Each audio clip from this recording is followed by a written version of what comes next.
Well, good afternoon. I am Platte County Prosecuting Attorney Eric Zond. With me is Sheriff Eric Holland, Kansas City Metro Squad President and Riverside Police Chief Chris Skinrud, Platte County Sheriff's Office Lieutenant Kat Smith, Platte County Sheriff's Office Sergeant Jason Penix, First Assistant Prosecuting Attorney Mark Gibson, and most importantly, Nancy Monteleone, who is the mother of the victim in this case, Dennis Sharkey. We're here today to announce that following an extensive investigation by the Platte County Sheriff's Office, a man has been charged with the January 10 shooting of Dennis Sharkey on I-29 in Platte County. Ruslan Husinov has been charged with second-degree murder, armed criminal action, unlawful use of a weapon, and a second count of armed criminal action. This has been an extraordinarily complex investigation where deputies with the Platte County Sheriff's Office pieced together cell phone data and surveillance footage to identify a suspect. Investigators then arrested that man, served a search warrant at his residence, and located the weapon that we allege was used in the shooting. I can't say enough about the dogged determination of investigators who refused to give up on this case. Let me summarize some of the key facts from the probable cause statement in this case. We'll have copies of that statement and the charging document to give to you after my comments. Authorities received a 911 call on January 10th, shortly after 7 p.m. related to a shooting. That call came from a couple who was traveling southbound on I-29 between Berry Road and Northwest 72nd Street here in Platte County. They saw a dark-colored car, later identified as the suspect's vehicle, followed by a white car, later identified as a 2019 Chevrolet Spark, which was driven by the victim, in this case, Dennis Sharkey. That couple said that the two cars came to a stop in the far right lane of the interstate, requiring the vehicle that that couple was driving to also come to a stop. As the couple pulled around the stopped cars, the driver in the dark-colored car got out of his vehicle with a gun in his hand and pointed at the victim's car. As the couple accelerated from the scene, they heard a gunshot. The female witness in that car described the suspect as a male of possibly Italian or Middle Eastern descent.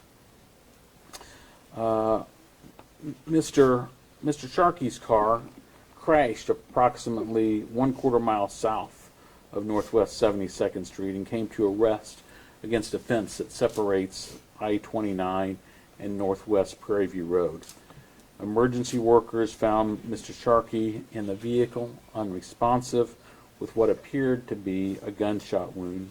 He was taken to North Kansas City Hospital, where he was pronounced dead, and an autopsy revealed the preliminary cause of death to be a single gunshot wound. A canine belonging to the Bureau of Alcohol, Tobacco, and Firearms then was brought to the scene, and it discovered a recently expended single 9mm shell casing on I-29 north of Northwest 72nd Street. Mr. Sharkey's cell phone was recovered from the vehicle, and a search warrant related to data from that phone showed the phone communicating at 6:57 and 50 seconds p.m. on the night of the shooting with a cell phone tower near 6600 Northwest Tower Drive, which is located about 950 meters from where the shell casing was found. A search warrant for other cell signals traveling southbound at the same time revealed a cell phone allegedly belonging to the defendant traveling southbound on I-29 and communicating with the tower on Northwest Tower Drive at 6:57 and 43 seconds on the night of the shooting. That phone spent 62 seconds on I-29 in a space of just 900 meters, leading investigators to believe that the defendant's phone was in a vehicle that stopped on I-29 at the time of the shooting. Investigators also reviewed surveillance footage documenting what the eyewitness couple reported. On June 10th, authorities interviewed the defendant. He allegedly confirmed his cell phone number and denied owning a gun. However, a search warrant was executed at his residence, and authorities located a 9mm Stoeger pistol in a safe in his bedroom. Testing by the Kansas City Police Crime Laboratory confirmed that the shell casing at the scene of the crime and the bullet removed from Mr. Sharkey's body during the autopsy were identified and verified to shots test fired from the pistol recovered from the defendant's bedroom. The defendant is being held in the Platte County Jail without a bond.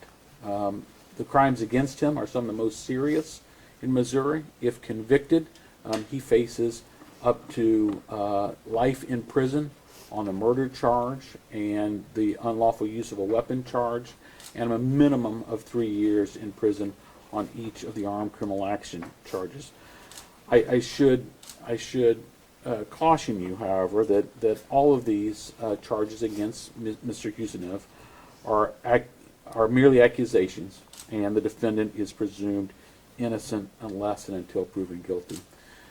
Again, this case is the product of really excellent police work by members of the Platte County Sheriff's Office, combined with help from the Kansas City Metro Squad, the Kansas City Police Crime Laboratory, the Bureau of Alcohol, Tobacco, and Firearms, and the Federal Bureau of Investigation, who all assisted in the investigation. With those preliminary remarks, let me turn things over to the sheriff to give a few more remarks. I will tell you that while Mrs. Monteleone is with us today, she is not willing to speak to the media, and so we would just ask that you respect her privacy during this difficult time as she continues to grieve the loss of her son, Dennis Sharkey. Thank you, Mr. Zahn. Thank you all for being here. Tragedy does not begin to describe what this family has had to endure. I'm glad that through the efforts of the Sheriff's Office and the other agencies that Mr. Zahn listed, that we were able to present a case for charging. Enough cannot be said about the assistance of the Kansas City Police Department, their crime lab, the Metro Squad, the FBI, and the ATF in this case.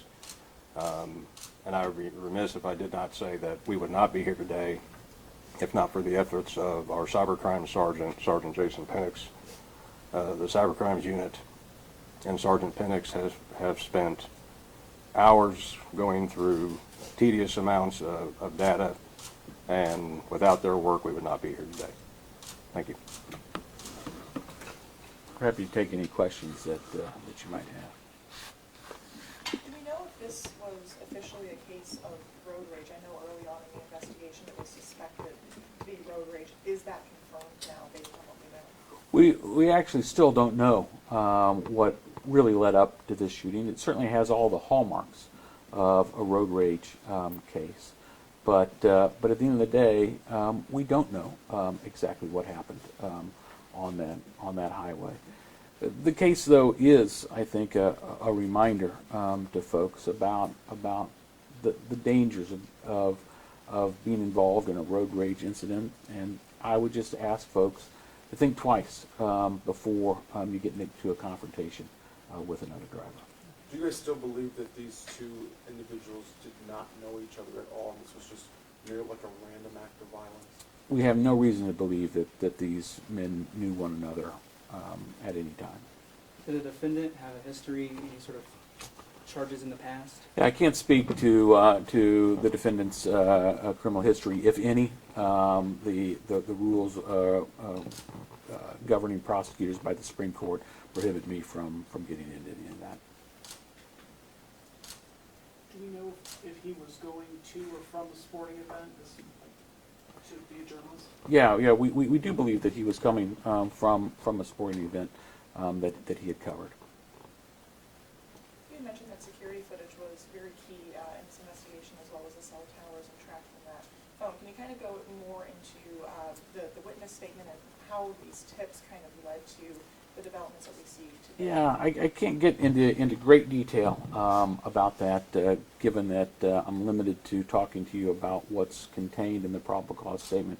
What I can say is that through a combination of this important eyewitness report, helping investigators to pinpoint a time through footage that further allowed them to pinpoint a time, and then through cell phone records that even further documented that time. All of those things together led us to a point where investigators were able to develop a suspect and ultimately arrest a suspect and recover what we allege to be the gun that was used in the shooting. Can you pronounce his name for us one more time? I believe it's Husinov. Ruslan? Ruslan Husinov. And he wasn't at the sporting event, correct? That has nothing to do with We, we have no reason to believe that he was at any sporting event. No. Investigators originally offered a $25,000 reward for any information in this case. Did that play a part in the arrest of the defendant?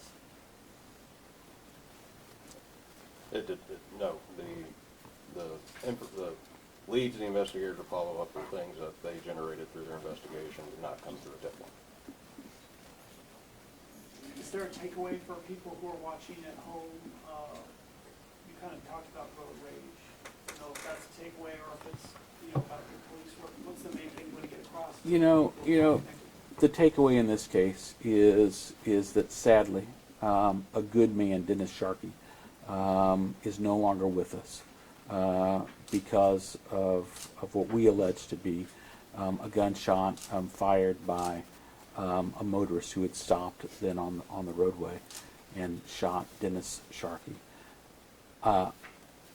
We'll do everything we can in Platte County to hold that man responsible for what he did to Dennis Sharkey. And just to clarify, you guys do believe that this was just a random act of violence? Yes, we have no reason to believe that that Mr. Sharkey and this defendant knew one another in any way prior to this event. Thank you.